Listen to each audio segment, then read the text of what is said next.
ఓం నమ శివాయ శ్రీమాత్రే నమ. మిత్రులకి శివభిలాషులకి అలాగే నన్ను ఇంతగా ఆదరిస్తున్న యూట్యూబ్ ప్రేక్షకులందరికీ కూడా పేరు పేరు ధన్యవాదాలు.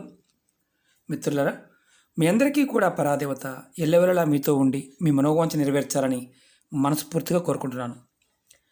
చాలామంది మిత్రులు, అక్క చెల్లెళ్ళు, గురువుగారు, మా ఇంట్లోనూ మా చేతిలోనూ ధనం అసలు నిలబడటం లేదు, అంటే ఎప్పుడు ధనం సమస్య వస్తూనే ఉంది, డబ్బు సంపాదిస్తున్నాము, డబ్బు నిలబడటం లేదు. ఇంట్లోకి అలా తీసుకొస్తున్నాం, 100 రూపాయలు వస్తే 100కి 150 రూపాయలు ఖర్చు వస్తుంది. ఇంట్లో అందరం కష్టపడుతున్నాము, చేతిలో ధనం నిలబడటం లేదు. ఎందువల్ల తెలియటం లేదు. చేతిలో ధనం నిలబడితే మా జీవితాలు కొంచెం బాగుపడతాయి. ఏదైనా తేలికైన ఉపాయం చెప్పండి. నేను చాలామంది మిత్రులు మెయిల్స్లో కామెంట్స్ రావడం జరిగింది. వారందరి కోసం ఒక అద్భుతమైన ప్రతిరోజు చేయగలిగే ఉపాయం, నియమ నిబంధనలు లేని ఉపాయం, ఎలాంటి నియమ నిబంధనలు లేని ఉపాయం. ఈ ఉపాయం చేయటం వల్ల కలిగే లాభం ఏంటంటే మీ చేతిలో ధనం నిలబడుతుంది. ఈ తాంత్రిక ఉపాయం. కానీ చాలామందికి ఏంటంటే ఇంత తేలిగ్గా ఉండే ఉపాయాలు పనులు అవుతాయా, అవ్వవా, ఏదో యూట్యూబ్లో యూస్ కోసం పెడుతున్నారు, లేకపోతే వీటి వల్ల ఎలాంటి ఉపయోగం ఉండదు, ఇలాంటి అభిప్రాయాలు చాలామందికి ఉంటాయి. ఎందుకంటే ఏదైనా తేలిగ్గా మనకు వస్తే అది దాని విలువ మనకి తెలియదు. కొంచెం డబ్బు ఖర్చు పెట్టాలి, అలాగే దానికి హంగు ఆర్భాటంతో చెప్పాలి, దానికి మీరు ఖర్చు పెట్టాలి, ఇలాంటివి చెప్పినప్పుడు చాలా అందంగా ఉంటాయి. ఆ ఖర్చు వల్ల కూడా మనకి కాస్త భయంతో మనం విశ్వాసంతో చేస్తాం.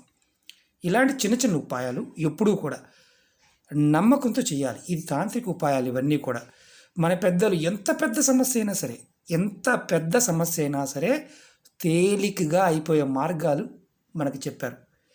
తంత్రంలోను, మంత్రంలోను, యంత్రంలోను, యజ్ఞ యాగాది క్రతువులు, హోమాల్లోనూ వీటిలో ఉండే పదార్థాలకున్న చైతన్యాన్ని మనం వినియోగించుకోవడం ఎలా చేస్తే వస్తుందో వాళ్ళు చెప్పారు.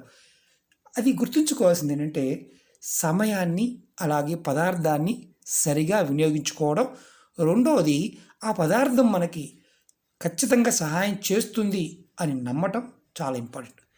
ఇది చేస్తూ ఉంటే ఖచ్చితంగా మీ ఇంట్లో ఎవరైతే సమస్యలతో బాధపడుతున్నారో వారు ఆ సమస్యల నుంచి మెల్లమెల్లగా బయటపడతారు.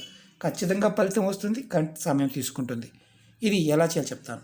అలాగే దీన్ని ఆడవారైన మగవారైన ఎవరైనా చేయవచ్చు. ఇది ఉదయం అలాగే సాయంత్రం చేయాలి. రోజు ఉదయం సాయంత్రం చేయాలి. స్నానం చేసిన తర్వాత ఈ పని చేయాలి. అంతకుముందు వీడియోలో కూడా చాలా ఉపయోగాలు చెప్పాను. ఈ ఉపాయానికి కావాల్సింది లవంగలు, అలాగే కర్పూరం. ఈ ఉపయోగానికి అంటే ఈ ఏదైతే ఉపాయం చేస్తామో దీనికి పచ్చకర్పూరాన్ని వాడితే అద్భుతమైన శక్తి ఉంటుంది.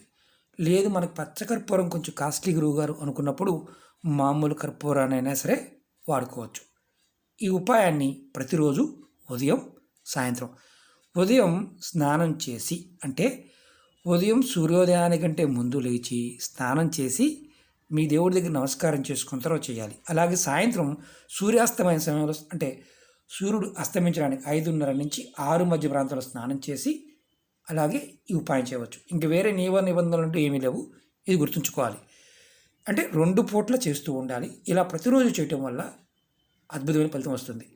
చేతిలో ధనం అనేది నిలబడుతుంది. మీ ఇంటిలో ధనం నిలబడుతుంది. కారణం ఏంటంటే జాతకంలో, మీ జాతకాల్లో కానీ మీ పూర్వకర్మల్లో కానీ పితృదోషాలు ఉన్నప్పుడు మీకు ఇంటిలో ధనం నిలబడదు. ఎంత కష్టపడ్డా, కొంతమందికి ఆడవారి చేతిలో డబ్బులు పెడితే నీరులా ఖర్చు అవుతాయి. కొంతమంది మగవారు డబ్బు ఎంత సంపాదించినా నీరులా ఖర్చు పెడతారు. అంటే అది ఎందుకు ఖర్చు అవుతుందో కూడా తెలియకుండా ఖర్చు అయిపోతూ ఉంటుంది. ఆ ఖర్చులు ఆపుకోవడానికి ఈ ఉపాయం. దీన్ని నేను చూపిస్తాను. దీన్ని ఆడవారైన మగవారిని చేయవచ్చు. మీకు ప్రతిరోజు వీలు కాలేదు, మీరు ఉదయం సాయంత్రం ఎప్పుడు వీలైనా సరే ఈ చిన్న ప్రయత్నం చేస్తూ ఉండండి. మీరు దీనికి కావాల్సింది ప్రతిసారి కూడా ఉదయం సాయంత్రం 2 లవంగాలు, 2 పువ్వున లవంగాలు కావాలి. పువ్వులేని మాత్రం వాడమాకండి. ఇలా కర్పూరం కావాలి.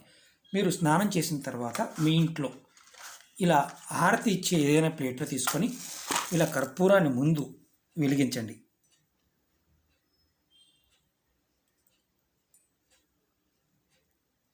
ఇలా కర్పూరం వెలిగించి దాని మీద ఇలా పువ్వులున్న 2 లవంగాలని వేయండి.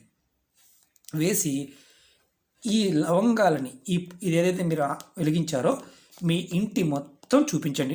అన్ని గదుల్లోనూ ఇది చూపించి తీసుకువెళ్ళి మీరు మీ హాల్లో కానీ, మీరు ఏదైతే ముఖద్వారం ఉంటుంది కదా, తూర్పు ద్వారము, పడమర ద్వారము, ఏ ద్వారం అయినా సరే అక్కడ కూడా చూపించి, ఇలా మొత్తం అన్ని గదులు చూపించి తీసుకొచ్చి ఒక దగ్గర పెట్టండి. ఇలా ఉదయం సాయంత్రం చేస్తూ ఉండండి. మీకు పితృదోషాల వల్ల ఏదైతే ఆటంకాలు వస్తున్నాయో ఆటంకాలు తొలుగుతాయి. అలాగే జాతకంలో శని భగవానుడు ప్రభావం వల్ల, రాహు ప్రభావం వల్ల సంపాదన నికరంగా లేకపోవడం, సంపాదన ఆగిపోవడం, ఇబ్బందులు పడుతూ ఉన్నా సరే ఆ ఇబ్బందులన్నీ తొలుగుతాయి. ఇది రెగ్యులర్గా చేస్తూ ఉండండి, ప్రతిరోజు చేస్తూ ఉండండి. ఇది ఏ సమయంలోనే అంటే స్నానం చేసి చేయాలి, ఇది గుర్తుంచుకోండి. స్నానం చేయకుండా మాత్రం చేయకూడదు. ఇదొక్కటే దీనికి. నెలసరి కానీ, కుటుంబంలో ఎటువంటి మిగతా ఆటంకాలు కానీ ఎలాంటివి ఉన్నా ఇబ్బంది లేదు. ఇది ప్రయత్నించేయండి. ఇలాంటి తేలికైన ఉపాయాలు మీకు రావణ సహితలోను తంత్రోపాత అంటే చాలా ఉన్నాయి, తాంత్రిక ఉపాయాలు చాలా ఉన్నాయి. అవి కూడా మీకు ఒక్కొక్కటి చెప్తాను. ప్రయత్నపూర్వకంగా నమ్మి విశ్వాసంతో చేయండి. ఆడవారైనా మగవారైనా మీ చేతిలో ధనం అనేది ఈ 2 లవంగాలతో ఇలా చేస్తే ధనం అనేది నిలబడుతుంది. ఏదైతే మగవారికైనా సరే ఆడవారికైనా సరే ఇది ప్రయత్నపూర్వకంగా చేయండి మిత్రులారా. అలాగే మీకు ఈ వీడియో నచ్చినట్టు లైక్ చేయండి, నా ఛానల్ సబ్స్క్రైబ్ చేసుకోండి, పక్కనే ఉన్న గంట సింబల్ని యాక్టివేట్ చేసుకోండి, 10 మంది మిత్రులకు షేర్ చేయండి. ఓం నమః శివాయ, శ్రీమాత్రే నమః.